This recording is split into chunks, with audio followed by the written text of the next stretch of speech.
Heboh warung jual teh manis Rp45.000 di Puncak Bogor, ternyata ulah pegawai kini buka setengah hari. Viral di media sosial, warung Puncak berlokasi di Cisarua jadi perbincangan warganet. Bagaimana tidak, warung tersebut menjual teh panas manis seharga Rp45.000 hingga jagung bakar Rp351.000. Tak hanya itu, warung itu juga menjual mie instan seharga Rp25.000. Ternyata itu ulah pegawai licik di warung tersebut. Nasib warung Puncak yang viral yang getok harga ke pembeli kini jadi perbincangan.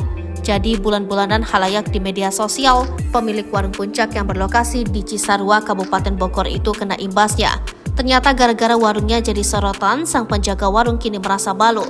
Hal itu membuat penjaga warung yang bernama Hamba pun tak berani buka warung hingga 24 jam. Tak seperti biasanya, wanita berusia 19 tahun itu hanya setengah hari menjajakan dagangan sang bos. Padahal diakui Hamba, saat kejadian viral yang dibagikan Sera Fitriana Furkon di media sosial itu bukan dirinya yang berjaga. Saya bagian jaga siang, pungkas Hamba Rabu 15 November 2023. Seperti diketahui, warung milik bos Hamba viral setelah Sera curhat di TikTok. Sempat mampir ke warung kelap-kelip yang berlokasi di Puncak tersebut, Sera terkejut saat ditagih pembayaran. Betapa tidak, Sera kaget saat melihat harga teh yang mencapai Rp45.000. Setelah unggahan Sera ditonton hingga 2 juta lebih, warung yang dijaga Hamba pun viral. Imbasnya, Hamba pun kini malu untuk membuka warung sang bos.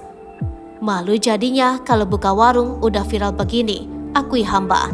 Karenanya Hamba pun membuka warungnya pukul 16. Sebelum viral, warung tersebut buka 24 jam.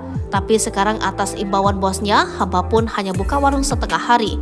Tak cuma soal jadwal buka yang bergeser, pemilik warung tersebut juga melakukan tindakan tegas lainnya, yakni dengan memecat karyawan yang getok harga pembeli hingga viral.